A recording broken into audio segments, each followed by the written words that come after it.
I'm Rob. I'm Clee. And this is the Mage's Tale VR reviewed by Barefoot Gaming.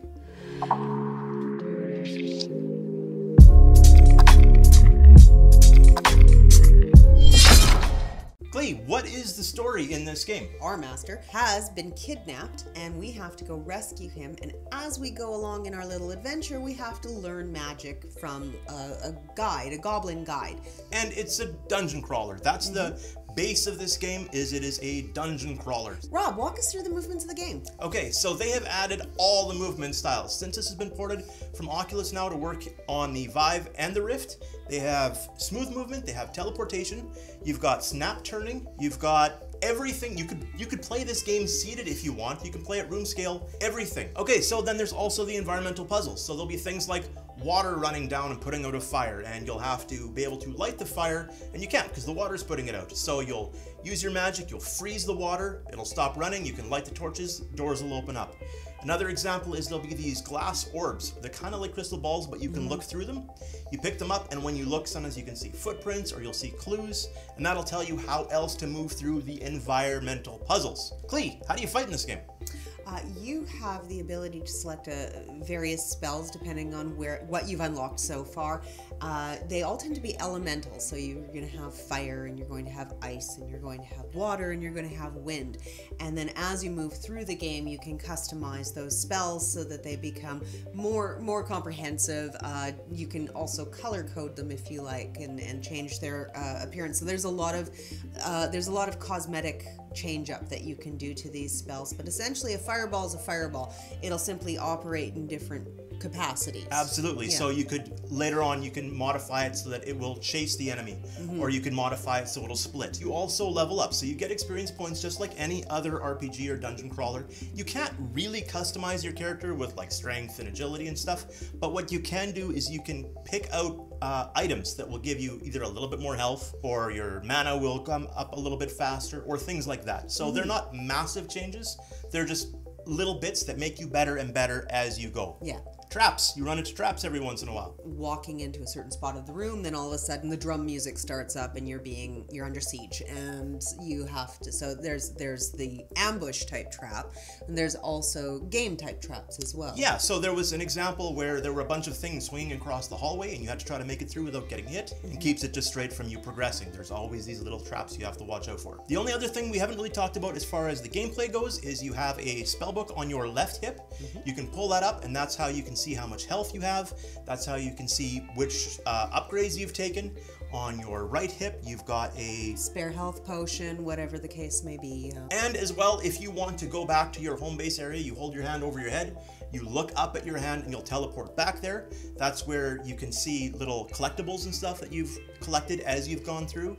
That's where you can adjust your spells, where you can modify things. That's where you can go into arenas to fight other monsters and just to keep, racking up against the bad guys. At one point we had a really cute glitch where a goblin came in and he got trapped, and we couldn't kill him and we couldn't get rid of him, so we just decided to be friends with him. Tried blowing away, tried freezing him, he wouldn't die, he was just stuck. And adorable. He was kind of adorable. Yeah. Now at $29.99 on Steam. Worth it. I think we're getting ahead of ourselves. We have a bunch of pros, we have a bunch of cons. One of the pros that I'm going to list right off the bat is this is an actual full-length game. This thing is anywhere between, they listed at 10 hours. Yeah.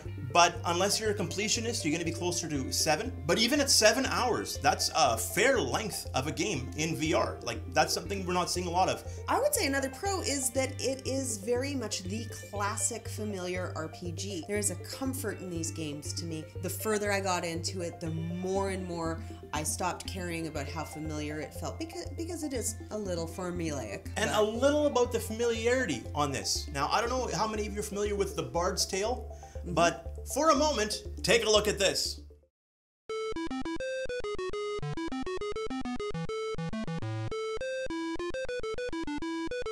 This game is old, and Bard's Tale is the universe and the world that this is happening in. This Mage's Tale is actually happening between Bard's Tale 3 and Bard's Tale 4. If you don't know any of the Bard's Tale, that's not gonna matter. Beautiful, beautiful game. Also, the enemies are interesting. They're wisecracking. The goblins and stuff, they're cute, but they'll mock you. And they'll mock you in a fun way. Doesn't mean that there aren't some frustrating enemies. There are. Once those guys start flying around a little bit, you'll actually run into some difficult situations, but still fun, still cool.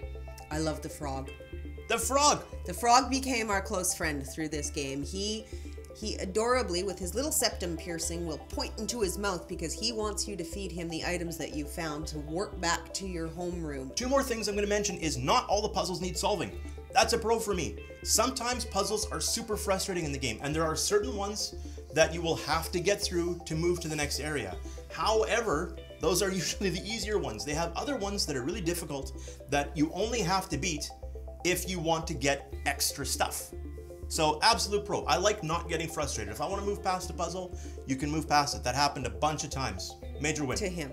And another thing that I don't see enough of in these games is multiple save points. Yeah. So if I'm playing with a friend or if we're playing, you don't have to continue where the last person was. When you load up the game, you have options. You have 5 or 6 spots. You can choose which was your save game, throw it in, and you'll continue from there. So if someone else has never played this game before, they can grab a new one, toss it in, and start from the beginning, so they won't get frustrated. All VR games should have this. Yeah. People that own VR they're not just one person. Keep that in mind. Pro, let's get to some of the cons. It is very cliched. It is very formulaic. The voice acting is a little cheesy, but I mean, that's also very traditional in these sorts of games. And the game does lack some depth. So over time, fighting the enemies, and luckily they change up the enemies, they're not all the same, yeah. but it can get over hours, it can actually get a little, I'm just fighting the same way I fought before, right? You have tweaked spells, that'll make a difference, but aside from that, it does feel a little run-on-ish as far as games go. Yeah. Out of 5, Clee, how many are you giving this and why? I'm giving it a 4 just because, as I said, it feels like home. This is the kind of game I have loved for years and I will continue to love, and if you can give it to me with a fresh face, I'm gonna pay for it.